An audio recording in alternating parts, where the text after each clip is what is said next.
Welcome to this episode of One on One, where I have a pleasure and honor of having Mr. Harold Shipp with me, who's the CEO of the Shipp Corporation. Welcome, Mr. Shipp. Thank you very much. Mr. Shipp, this corporation was founded by your father in 1923, Gordon Shipp. You joined it at the tender age of 19. How did you prepare yourself for this role? Well, I guess had the opportunity to visit on all of the job sites with my dad. I can remember as long back as age 5, I guess. And in the summertime on the job most of the summer with my dad. Right. And from 14 or 15 doing some jobs around the site, watched all of the trades perform, knew how plasters did the old wooden lath through, and knew how tile setters worked, and plumbers with the old cast iron pipe, and electricians putting the knobs and pulling the clay knobs through all of the joists and stuff, and watching all the changing things that have gone on in the industry, and came out of high school at 19 and was asked to join my dad. Well, one of the most interesting early developments that you had was a parcel of land that you purchased around Dixie Road in the QEW. And most people thought at that time you were a little bit crazy for trying to start a development there. Yes, we looked at that site on the south side of the Queen Elizabeth Way, just west of the Dixie Road. There was a traffic light at Dixie Road in the QE, and the QE was a non-divided 4-lane road.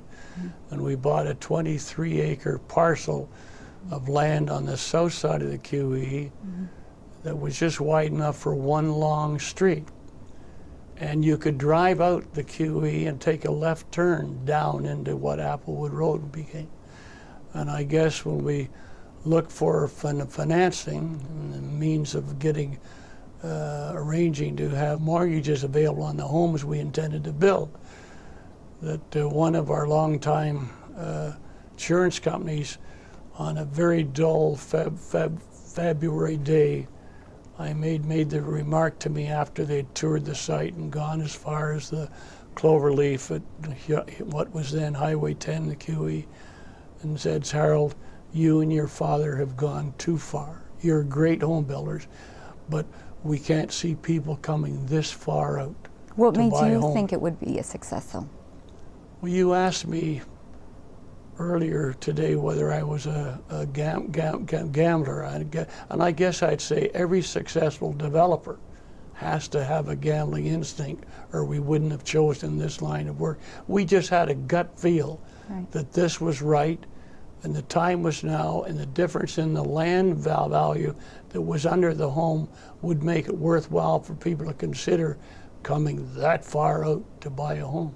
Now, once you build your houses, you had some very unique selling techniques. How did you come up with some of those innovations? 1951, the spring of 51, we opened the model homes, 3 model homes. One of them was a completely furnished model home. And we took, or I guess I was the guy that took the unprecedented step to take a full page in the Globe and Mail. And we used the ad with a picture of myself and my dad, where youth and experience are combined. And that worked so well that the next week we ran an ad in the Toronto Evening Telegram, which was another daily paper at the time, and we could pay $100 more an ad red ink to it. And you think that was the first time any developer builder had ever taken a full page ad, and you compare that to the thickness of the Star real estate section that appears, it's about that thick now.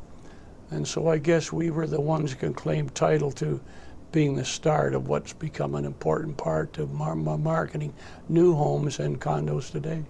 Well, obviously your homes must have been solid. It wasn't just marketing. They're still selling well, and in the north side, when we went to the north side of the QE, the next year, we even had planes up flying with banners behind to come to Applewood Acres, I know that was the first time that any builder had ever done that.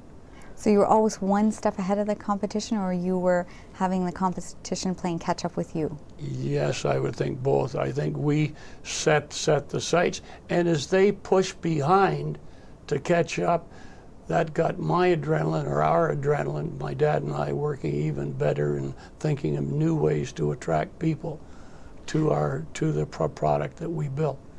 Well, stay with us. We have much more coming up with the interesting Mr. Harold Shipp.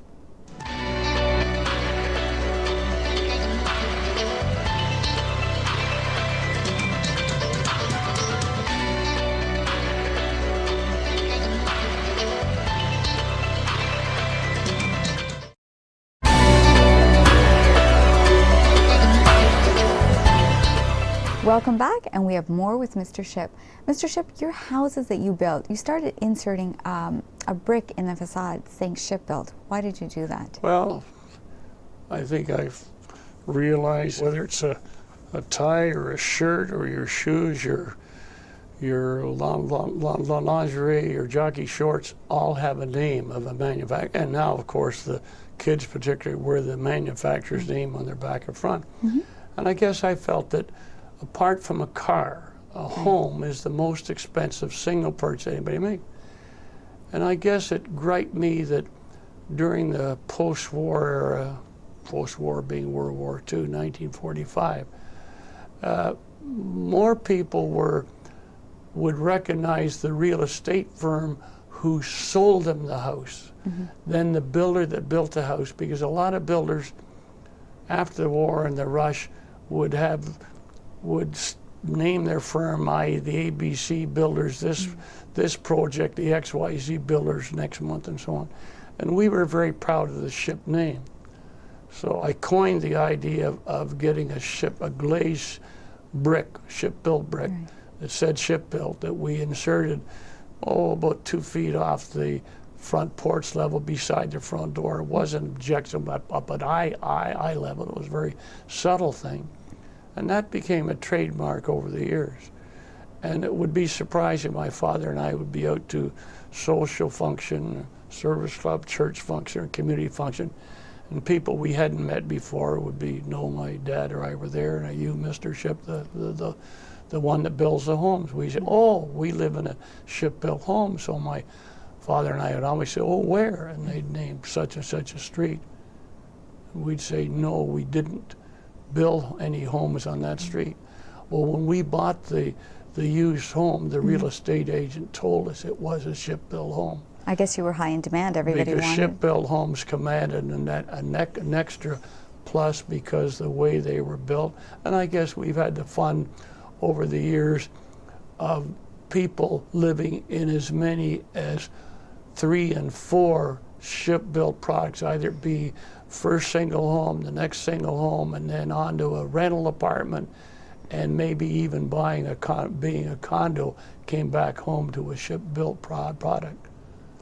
Well, with the Shipp-built name in place, you decide to venture into the car business. Why did you go to that? I'd always had a love of cars, and at 33 years of age, I had the opportunity to buy a General Motors store that was located in Streetsville at the time. Right.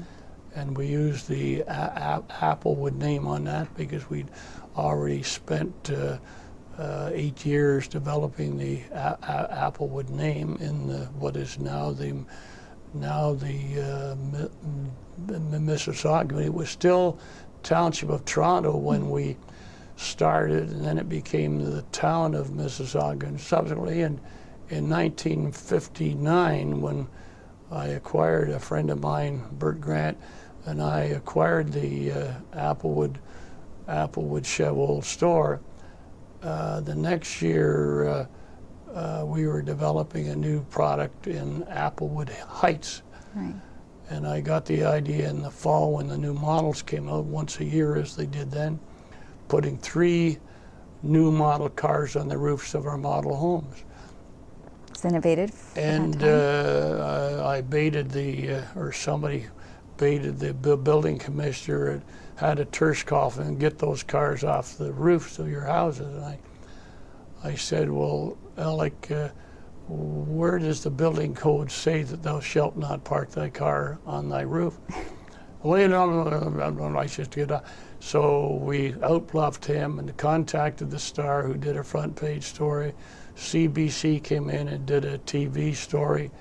And the fun of it was that some weeks later, friends of my dad's and mine who had been traveling in Japan came back and told us that they'd seen this on the Japanese TV news. Right. So it was a story that spread worldwide. So that was one of the fun things we did. So, was selling cars very different from selling houses? No, we like our homes. We sold many cars to many of the people that we sold. The first would be the way we serviced the product. One of the things I'm very proud of, all the years, the 60 years I've now been in the Shipp family firm, and 40 years as a General Motors, Chevrolet's Cadillac dealer until 2001, I've never lived behind an unlisted telephone number at home. I always felt if you're going to deal with the public, morning, noon, night, or day, if at their whim they want to phone and have a terse argument with the guy that owns the product, I am available. That has never disrupted my family life in any way at all, and I'm very proud of that. Well, stay with us. We have more coming up with Mr. Harold Shipp.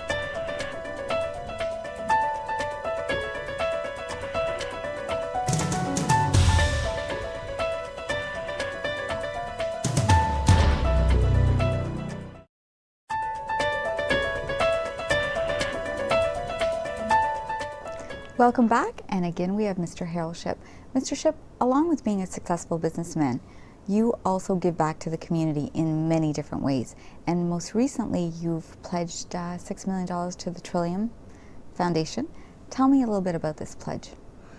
Well, I guess my late wife June and I had discussed over the years that because the relationship, the long-time relationship we'd had with both the Queensway and the Mississauga Hospital, June having been a volunteer since '66. I went on the Queensway board '71, the Mississauga Foundation '73, and long-time relationship and still actively involved in the board and the co-honorary chairman with Her Worship Hazel McCallion in our campaign. And as I said, my wife and I had planned to do something worthwhile for the hospital at the time of the demise of the last of us. She died in October of '01. But back in December, I decided, why don't I do it now and have the fun of seeing it done in a way that she would want it done, and came up with the idea, the suggestion of a long-standing hospital chairman, a friend of mine in Fort Lauderdale, who suggested if you're going to do something of this substantial size, $6 million, why not make it a challenge gift? So in effect, your selected amount of $6 million could hopefully bring 12. So we announced it at the hospital gala on April the 29th, and one gentleman came forth that night with a first matching gift of $1 million for a golf tournament he was going to have before the fall. And it's grown from there, and as of the 29th of July, only 3 months into the campaign, the community has already matched the first $4.2 million. So I am delighted. The chosen naming that we have taken at the discussion with my family and the hospital is the Harold G. and June C. Shipp Stroke Center, because it was a giant aneurysm, i.e. a stroke that took my wife's life. So that we're very excited. Right now, I would hopefully think that within another 3 months we'll have it done. And I think I've helped to show the community there's lots of other people out there that just need a little push or tug to realize the fun of making a contribution while you are still here to see how it's done and how the fruits of our work are saving people's lives. We got a great staff at our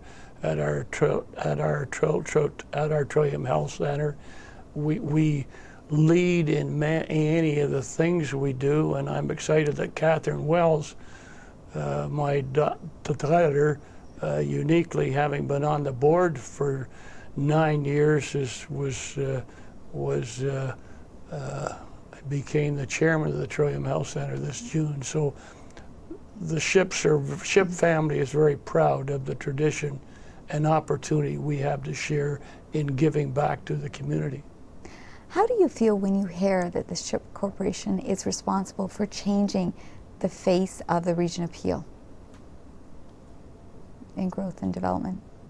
They're very proud. I guess my dad and I have always thought that the important thing, if the community is good to you, then all being able, you should put back in time, in donating time to the community affairs and events, which both my dad and I have done. And you should feel proud to be able to support it in a financial way as well. That's very important. Have your children followed in your footsteps? Yes.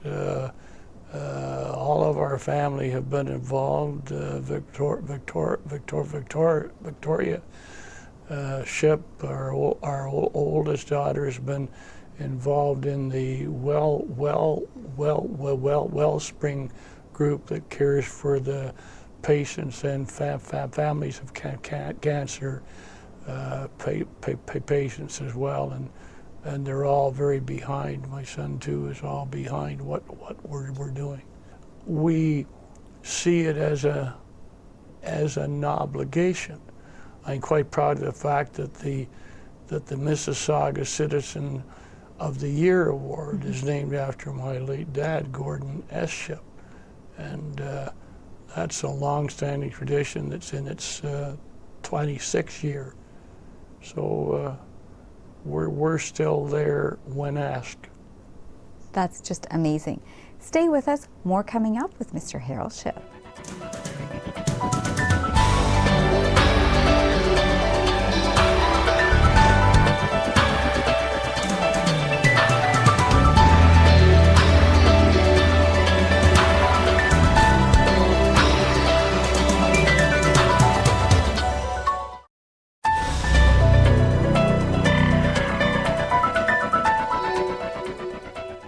Welcome back. I'm up close and personal with Mr. Harold Shipp. Mr. Shipp, tell us, what do you do in your spare time? I guess you might say I relax, and while I'm relaxing, I'm thinking of new things to do, new goals to set. Right. Always hopefully have another trip in mind. As you see by my globe on my desk here, we have pins in that as to where I've been over all the years since I began to travel at the age of 19, I guess. And not too many parts of the world I haven't seen. The world news takes on a whole different context to me when something happens. Being in China and being on Tiananmen Square in June, Tiananmen Square takes on a new meaning to me, and meeting people in their own homes, no matter where in the world. We've done it in Japan, we've done it in Germany, we've done it in Hawaii and Sweden and such other places.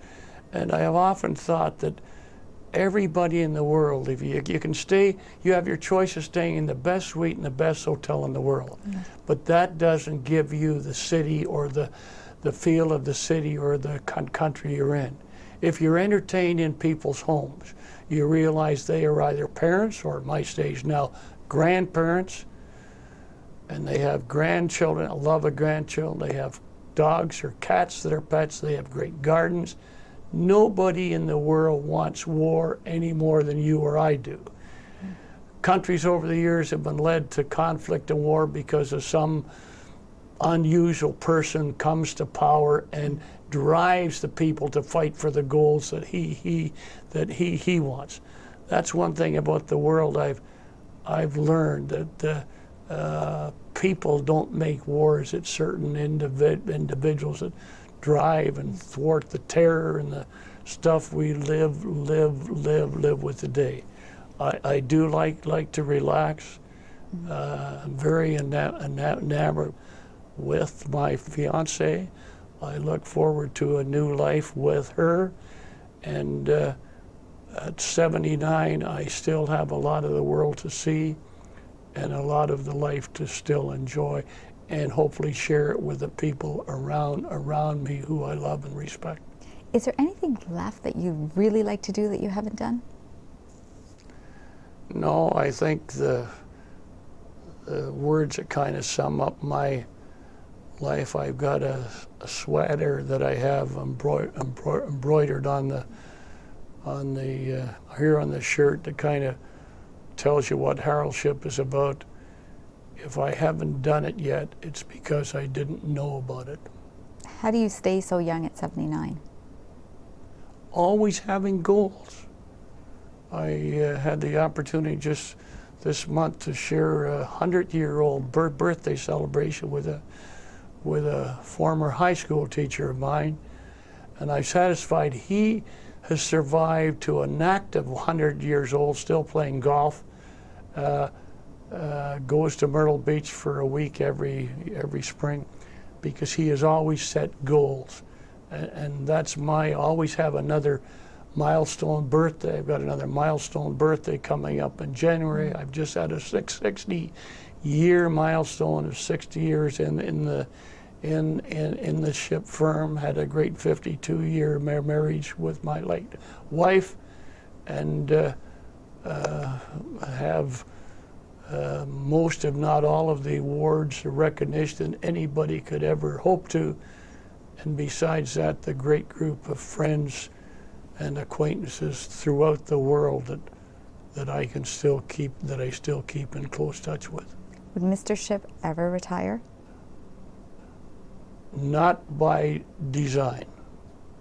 I hope my health permits me to go on, and I think too many people reach, in most cases, a forced retirement age because of the company they work with. The retirement age used to be 65.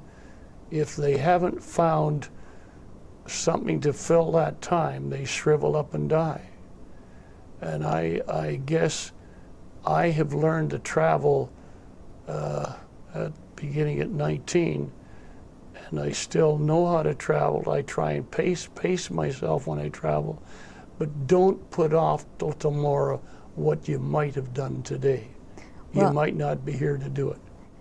Mr. Shipp, it's been a pleasure and an honor to have you here on One-on-One, and we thank you for your time. Well, I'm delighted that I was asked, and I appreciate the nice manner that you have put your questions to me, and I couldn't help but want to expose it all. Thank you very much once again. And that wraps up another episode of One-on-One. I hope to see you next time.